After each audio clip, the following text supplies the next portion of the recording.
परमेश्वर की महान नाम की स्तुति हो। मैं शिबू थॉमस प्रोसिक्यूशन रिलीफ से अ, आजकल जो हम देख रहे हैं कि घर की कलिसियाओं को चिन्हित कर कर कलिसियाओं पर अटैक कर कर या उसको आइडेंटिफाई कर कर एक एक जगहों पर बाद में एक बड़ी भीड़ आकर कलिसिया के अंदर घुस जाना, मारपीट करना, गाली गलौज करना, धर्म परिवर्तन का इल्ज़ाम लगाना, ये सब एक रूटीन सा काम हो गया है। भारत में 78 साल से ये ऐसी ही कलीसिया चलती आ रही थी और लोगों अपने घरों पर बैठकर प्रार्थना करते थे और कलीसियाएँ ऐसे ही आगे बढ़ते जा रही थी। लेकिन अचानक से ये सब कुछ बदल गया। अब हम ये सब क्यों बदल गया, इसके कारणों को ढूँढने के बजाय कलीसियाओं को आगे कैसे चलाना चाहिए, कुछ ज़रूरी बातें आप लोगों को बताना चाहता हूँ। और ये भी पिछले 10 साल सताए हुए कलीसियाओं को सेवा कर कर, इन लोगों से बात कर कर, हर एक केस की परिस्थिति जानकर, समझकर हम ये जो बातें बताने जा रहे हैं, ये उसी का नतीजा है। पहली शताब्दी की कलीसियाएँ सताव के वजह से घरों पर ही मिला करती थी और परमेश्वर ने जो मॉडल रखा, या चेलों ने, यीशु मसीह के चेलों ने जो मॉडल रखा है, वो भी विशेष करके घर की कलीसियाओं पे ही जोर दिया है, क्योंकि उस समय बिल्डिंगें होती नहीं थी। बड़े-बड़े चर्च बिल्डिंग पे पैसा खर्च नहीं करते थे या बिल्डिंगें बनाते नहीं थे और ये सब नहीं होता था। लोग अपने घरों पर छोटे-छोटे झुंड पर बैठते थे, प्रार्थना करते थे। फिलमन के घर पर आराधना चलता था। यूरोप की पहली कलीसिया लिडिया के घर पर खुली। अकीला और प्रिसिला के यहाँ आराधना चलता था। गायस के यहाँ आराधना चलता था। इन सब के घरों पर आराधना चलता था और लोग आते थे, मिल के बैठते थे और प्रार्थना करते थे और रोटी तोड़ते थे, भोजन खाते थे, एक दूसरे के लिए प्रार्थना करते थे, मिलते थे और चले जाते थे। ये रूटीन था।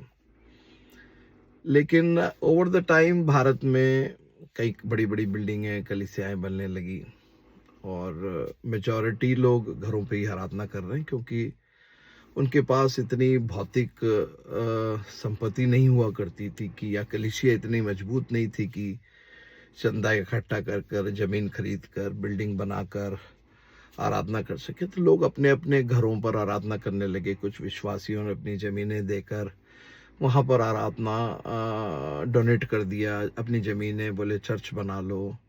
तो ऐसे करके गाँव में छोटे-छोटे झोपड़ियाँ या शीट डालकर, एस्बेस्टोस शीट डालकर, चद्दर डालकर खेतों में हर जगह आराधना करने लगे और हमको ये संविधान अधिकार देता है कि हम अपने घरों पर बैठकर आराधना कर सकते हैं और अपने किसी भी परमेश्वर की या किसी भी भगवान की आप आराधना कर सकते हो, आपके दिल के ऊपर है।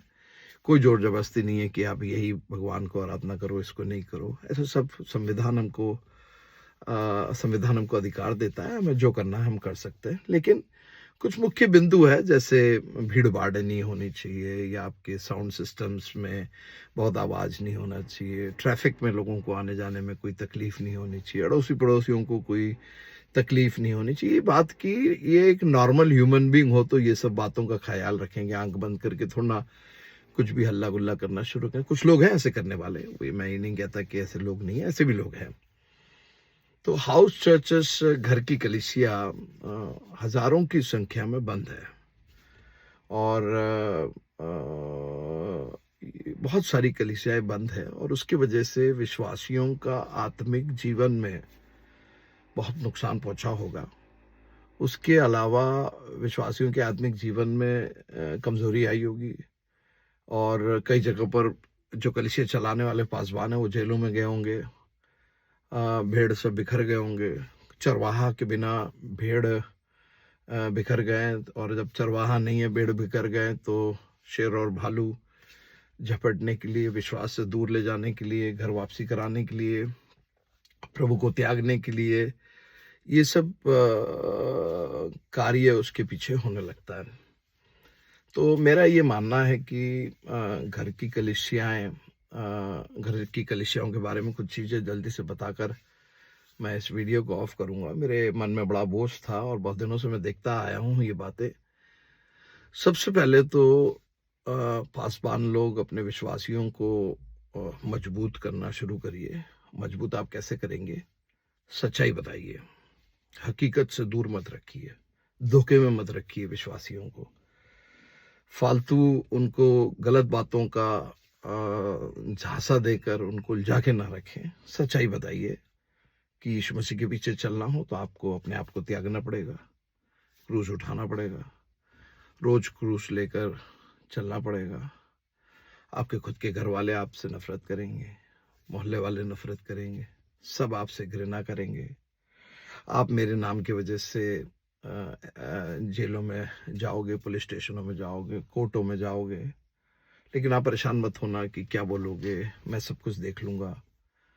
ये सारी बातें यीशु मसीह ने बड़े सख्त शब्दों में, स्पष्ट शब्दों में, पहाड़ी संदेश में भी, मत्ती रचित सुसमाचार 5वां अध्याय सब बोलने के बाद 10, 11, 12, 13 में उसने बड़ा स्पेसिफिकली बता दिया कि सताव क्या है। मैं वो संदेश आपको अभी भाषण देने नहीं आया हूँ। आप अपनी कलीसियाओं में सबसे पहले तो ये काम करें, पासवान लोग विशेष करके, अपने कलीसिया को धोखे में मत रखें। आप उनको ये झांसा मत दीजिए कि सारी बीमारी ठीक हो जाएगी। ये झांसा मत दीजिए कि वो उनके जीवन में कोई दुख नहीं होगी। ये झांसा मत दीजिए कि सारा कर्ज माफ हो जाएगा, आपका जीवन बहुत आशीषित हो जाएगा। भौतिक तरीके की बात बता रहा हूँ मैं, आत्मिक बातें नहीं कर रहा हूँ। ऐसे झांसा देकर आप उनको बेवकूफ मत बनाओ, क्योंकि आप चरवाहा हो और एक मुख्य चरवाहा है, उसका नाम यीशु मसीह है। तो मुख्य चरवाहा ने आप चरवाहे को उसके भेड़ दिए हैं चराने के लिए। भेड़ किसके हैं? मुख्य चरवाहे के, आपके भेड़ नहीं है। जब आप धरती पर हो तो उस भेड़ों का रखवाली करने के लिए आपको जिम्मेदारी दी है। कुछ जिम्मेदारी पूरी तरीके से निभाते हैं, जैसे दाविद ने निभाई अपनी भेड़ों के लिए। वो शेर से लड़ गया, भालू से लड़ गया, चीर के फाड़ दिया, फाड़ के भली छोटी छोटी झुंड भेड़ होगी उसके पास, लेकिन उसने सब कुछ त्याग कर उसने अपनी जान जोखिम में रखकर शेर और भालू को फाड़ के फेंक दिया ताकि उसके भेड़ सुरक्षित रहें। ऐसे कैटेगरी के कुछ होंगे परमेश्वर के दास जो भेड़ों को कुछ नुकसान नहीं होने देंगे, सारा चरवाहा झेल लेगा। लेकिन आजकल की परिस्थिति ऐसी नहीं है। मैं तजुर्बे से बता रहा हूँ, किए तो मुझे तजुर्बे से मैं ये सारी बातें बता रहा हूँ। मैं यहाँ कोई आपको भाषण सुनाने नहीं आया हूँ, लेकिन जो सच्चाई है, सच्चाई से तो कोई वो नहीं सकता। पहली शताब्दी की कलीसिया की विजय का कारण यही था कि चेले कभी भी चूके नहीं सच्चाई बताने में। जो रियलिटी है, यीशु मसीह ने किसी को धोखे में रखकर चेला नहीं बनाया। उसने सबको बड़ा स्पष्ट संदेश दिया, किसी को भी धोखे में नहीं रखा। उसने सबको बड़ा स्पष्ट संदेश दिया। उसके बाद लोग उसके पीछे चले हैं। और एक समय ऐसा आया कि यूहन्ना के चेले और यीशु के चेले बोले, वो ये तो बहुत सख्त पढ़ाई है, ये तो हम झेल नहीं पाएंगे। तो यीशु ने कहा जाओ। चेलों से पूछा, तुमको भी जाना है क्या? तुम भी जाओ। सख्त तो है भाई, पढ़ाई तो सख्त है, और पीछे चलना हो तो त्याग सहना पड़ेगा। यहाँ पर यीशु मसीह के पीछे चलते हैं जब हम चेला बनकर, तो कुछ लेने के लिए नहीं, देने के लिए चलते हैं। लेने का समय आएगा जब प्रभु अपने सिंहासन पर बैठेगा और राजा बनकर आएगा, सिंहासन पर बैठेगा, उस समय सब लेना ही लेना है। लेकिन अभी तो आपको देना है। यीशु मसीह ने दे दिया सब कुछ। क्या रखा आपने? कुछ भी नहीं था। आकाश के पक्षियों को तो घोंसला है, लोमड़ी को गुफा है, लेकिन परमेश्वर के पुत्र को सर झुकाने के लिए भी जगह नहीं है। कुछ नहीं था उसके पास। उसने सब कुछ दे दिया, नंगा कर दिया क्रूस पर, सब कुछ उसने दे दिया कलीसिया के लिए। तो यहाँ देने का मामला है, देने का। यीशु मसीह ने इसलिए पौलुस ने कहा कि मुझे अपनी जान भी देना पड़ जाए। जो अपनी जान को बचाएगा वो अपनी जान को खो देगा, जो अपनी जान को खो देगा वो अपनी जान को बचाएगा। यहाँ सब देने की बात है, लेने की तो कहीं पढ़ाई है ही नहीं। जो मिल गया वो सब बोनस है। चंगाई मिल गई तो बोनस है, आशीषित हो गए तो बोनस है, आप तरक्की कर गए तो बोनस है। ये सब बोनस है। लेकिन इसकी वजह से अगर कोई यीशु के पीछे चल रहा तो ज्यादा दूर नहीं चल पाएगा, वो वापस हो लेगा। और आप कलीसियाओं को सिखाना शुरू करें कि सताव उनको मिलता है जो आशीषित लोग हैं। सताव जिसको मिलता है स्वर्ग राज उन्हीं का है। हालेलुया। सताव उन्हीं के साथ होता है जिससे यीशु मसीह बहुत प्यार करता है। सताव उसी के साथ होता है जिससे परमेश्वर को एक बड़ा उद्देश्य उसके जीवन के द्वारा है। सताव उसी को होता है जिसको परमेश्वर जानता है कि ये सताव में खड़ा रहेगा तो स्वर्ग आशीषित होगा और परमेश्वर का नाम ऊंचा उठेगा। तो सताव हर किसी को नहीं मिलता है, गलत फहमी मत पालना। जो परमेश्वर के प्लान पर खरा सिद्ध उतर कर चलता है उसी को ही सताव होता है और किसी को सताव नहीं होगा। ये भी आप सुन लो, आप अपने मनमानी करके जी लो, सताव नहीं होगा आपके साथ। लेकिन जो परमेश्वर के प्लान में खरा उतर कर जाता है उसके साथ सताव होना अनिवार्य है। तो मैं ये सारी संदेश एक साथ नहीं दे सकता हूँ और ये मेरा पहला पार्ट है संदेश का। लेकिन नेक्स्ट पार्ट आप देखना ना भूले। नेक्स्ट पार्ट में मैं आपको कुछ बातें बताऊंगा घर की कलीसियाओं को कैसे चलाना चाहिए, क्या क्या प्रिकॉशंस लेना चाहिए, क्या करना चाहिए, क्या नहीं करना चाहिए, ये सारी बातें मैं बताऊंगा। लेकिन ये पहला जो एपिसोड है इसमें मैं आपसे एक निवेदन करता हूँ पासवान लोग, कि आप लोग प्लीज अपनी कलीसियाओं में संदेश बदलें। आप ज़्यादा समय संदेश के लिए लें इन दिनों, घर की कलीसियाओं को विशेष करके संदेश समय लीजिए। परमेश्वर के वचन को लोगों को सिखाइए। पूरे पौलुस ने, पतरस ने, याकूब ने जो चिट्ठियां लिखी है कलीसिया को, सारी चिट्ठियों का मुख्य बिंदु सताव ही है। आप पढ़ के देखेंगे तो आपको समझ में आ जाएगा। तो सबसे पहले तो आप परमेश्वर के वचन को लोगों तक सिखाना शुरू करिए, सबसे पहला काम। और विश्वासियों को इतना मजबूत बना दें कि उनको किसी की जरूरत नहीं है। पवित्र आत्मा आपका सहायक है। यूहन्ना 14 में कहा है कि अगर तुम मुझसे प्यार करते हो तो मेरी आज्ञाओं को मानोगे, और मेरी आज्ञाओं को मानोगे तो मैं पिता से कहूंगा वो तुम्हें एक और सहायक देगा। तो यीशु मसीह और पवित्र आत्मा दो सहायक आपके लिए इनफ है अनंत जीवन में पहुंचने के लिए। क्योंकि देखो, सहायकों का काम क्या है? आपको मदद करे आपकी विपरीत परिस्थितियों में, आपके सताव के बीच में, आपके निराशा के बीच में, आपके अलगदाई के जीवन के बीच में, आप अकेलेपन के बीच में, ये सहायक लोग आपकी मदद करेंगे। और ये यीशु मसीह ने वादा किया कि हम आपको ये सहायक देंगे, ये दोनों सहायक देंगे। तो आप बहुत ज्यादा चिंता मत करो, आप इनको बस वचन सिखाओ। क्योंकि यीशु मसीह ने पिता से वादा किया है कि जो मेरे हाथ में दिया मैं एक को भी नाश नहीं होने दूंगा, मैं सबको लेके आऊंगा आपके पास। तो यीशु मसीह और पवित्र आत्मा मिलकर पूरा परिश्रम करेगा आपको कैसे भी अनंत जीवन तक पहुंचाए, परमेश्वर के पास लेकर जाए। ये उनकी जिम्मेदारी है। आपके सिर्फ इतनी जिम्मेदारी बनती है कि आप पवित्र जीवन और वचन के आधार पर अपने जीवन को व्यतीत करें। इतना कर लोगे तो बाकी सारा मदद आपको ऊपर से मिल जाएगा, स्वर्ग से। तो मेरा ये कहना है कि कलीसिया में सिखाना शुरू करो। पतरस की किताब 2 अध्याय में सिखाना शुरू करो। पतरस कहता है कि जितना ज्यादा तुम सताव से होते जा रहे हो उतना आनंद मनाओ।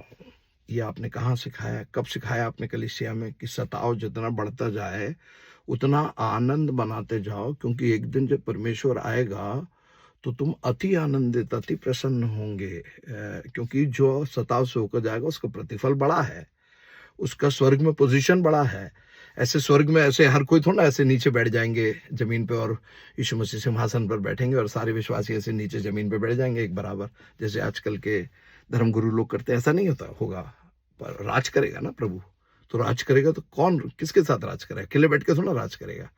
मैं और आप जो सताव से होकर जा रहे हैं, विपरीत परिस्थितियों से होकर जा रहे हैं, आप ही क्वालिफाई करते हो उस हायर पोजीशन को।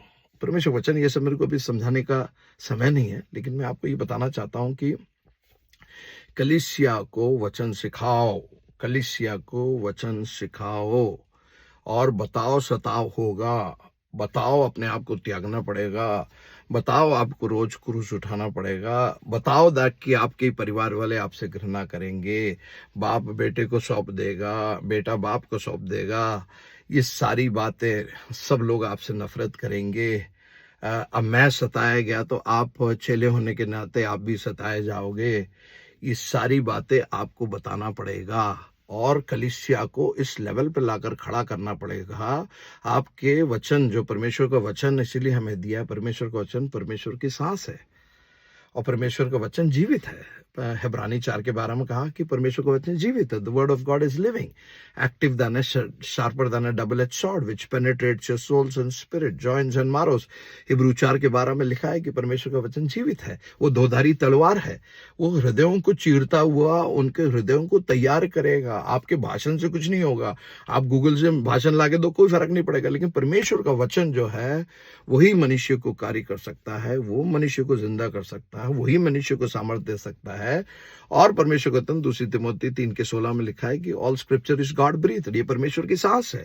तो जब आप वचन से सताव के बारे में पूरी बातें सिखाना शुरू कर दो अभी से, बहुत लेट हो चुके हैं, वैसे ही बहुत लेट हो चुके हैं, क्योंकि इतनी कलीसियाएं बंद हो गई, वो विश्वासी कहाँ गए नहीं मालूम, क्या कर रहे नहीं मालूम। पासवान वहां जा नहीं पा रहा है, हो सकता है पासवान जेल में हो 8 महीने से। ये 8 महीने से विश्वासी कहाँ गए, कौन इसका पूछताछ कर रहा है? उनको ना वचन पढ़ने आता, ना उनके भाषा में बाइबल है, ना उनके पास कोई संगति है, ना वो गूगल में जाकर मैसेज सुन सकते हैं जैसे शहर में रहने वाले लोग सुनते हैं। तो ये बेचारे करें क्या? इसकी जिम्मेदारी कौन लेगा?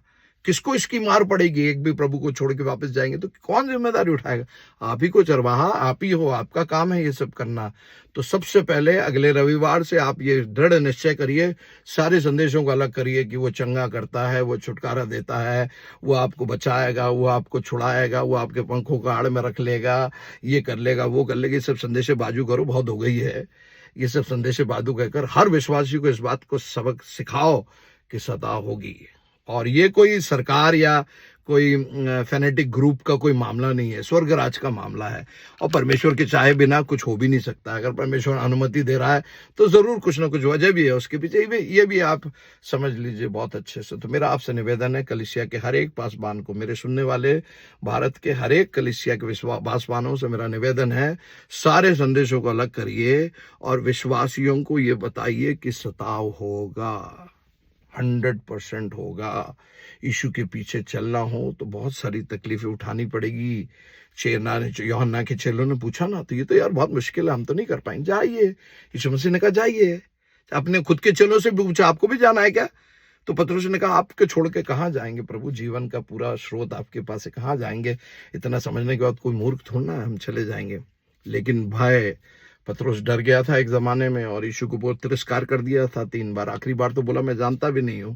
तो स्वाभाविक है कि बहुत लोग तिरस्कार करेंगे, और ये तिरस्कार करने के वजह भय है, डर है, समाज में उनकी रहने की परिस्थिति नहीं है, गांव में उनको निकाला जा रहा है। आप ईसाई हो तो आपको घृणा के नजर से देखते हैं, आप यीशु मसीह के विदेशी भगवान के साथ पूजा करते हो, आप हमारे गांव में नहीं रह सकते। ये सारी बातें आएगी, लेकिन ये सारी परिस्थितियों में अगर डट कर खड़ा होना हो तो परमेश्वर के वचन से आप उनको बताना पड़ेगा कि ये वचन यीशु मसीह कहकर गया था, और अगर आप इन परिस्थिति से होकर जाएगा तो सबसे पहले तो एक ध्यान रखें कि वो तुम्हें कभी छोड़ेगा नहीं, त्यागेगा नहीं।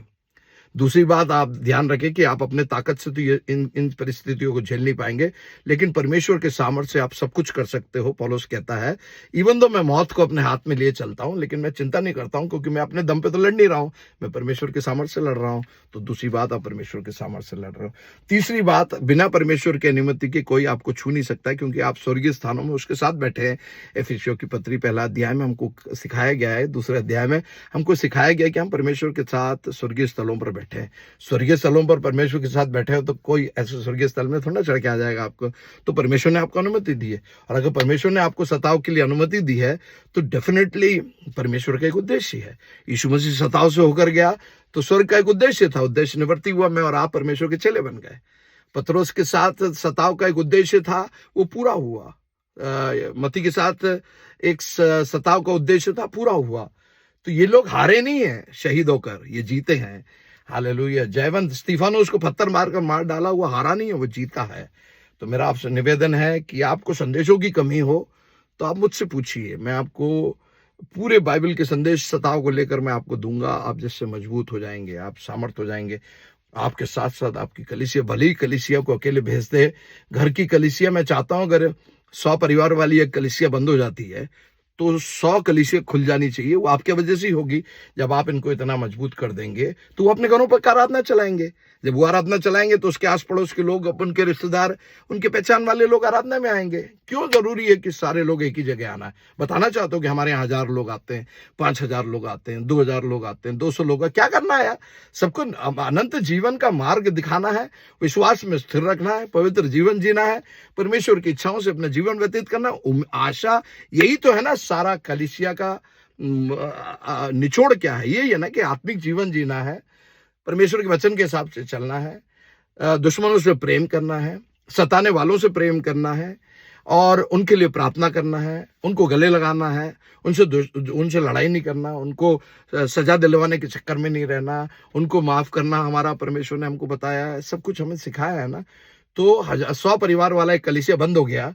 अगर आपने उनको सही रास्ता दिया होता तो आप 100 कलीसिया शुरू कर देते और सब अपने आप में मजबूत हो जाते। पति कलीसिया चलाता, पत्नी प्रार्थना में लीड करती, बच्चे आराधना करते, और सब मिलकर प्रार्थना करते, प्रभु के नाम की महिमा करते हैं, घर जाते। कितना आनंद मिलता है जब 100 परिवार एक साथ कलीसिया में आएंगे। तो हर किसी को गवाही का मौका तो मिलेगा नहीं, हर किसी को गाने का मौका तो मिलेगा नहीं, हर किसी को प्रार्थना करने का मौका तो मिलेगा नहीं, हर किसी को गवाही बोलने का मौका तो मिलेगा नहीं, दर्शन बांटने का समय नहीं होगा। ये सब परेशानी है। इसलिए कलीसिया को मजबूत करो ताकि हर कलीसिया जो टूटे वो सब अपने अपने घरों पर एक कलीसिया शुरू हो जाए और परमेश्वर का राज्य निरंतर बढ़ता जाए। क्योंकि कोने का पत्थर वो है, और हम सब जीवन के पत्थर, पत्थरों से कहता है कि we all are living stones.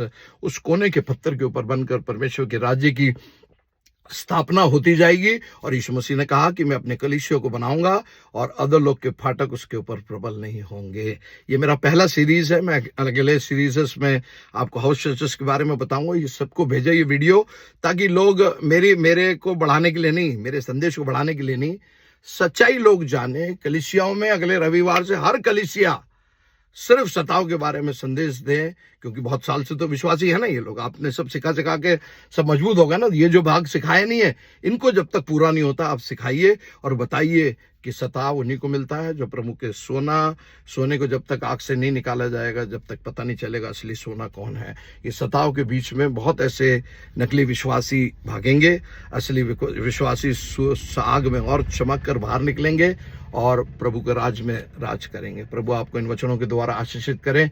हमसे कभी भी कोई बात करनी हो तो आप हमें बात कर सकते हैं, हमसे डिटेल ले सकते हैं। हमारा व्हाट्सएप नंबर है 99932000020। फिर से मैं बता रहा हूँ 999999932 99932000020 9932000020। सारे पासवानों के पास ये पहुंचना चाहिए, विशेष करके जहां पर बहुत ज्यादा सताव हो रहा है। उत्तर प्रदेश, छत्तीसगढ़, मध्य प्रदेश, ऐसे जगहों पर जहां पर बहुत ज्यादा सताव हो रहा है, विशेष करके कोई मेहरबानी ना करिए, इतना मेहरबानी करिए कि ये सारे पादरियों को भेज दे, ताकि विश्वासी लोग मजबूत हो जाए और एक भी पीछे ना हटे। अधोलोक के फाटक प्रबल नहीं होंगे। परमेश्वर अपनी कलीसिया को बनाएगा और हम प्रभु के साथ मिलकर कार्य करेंगे।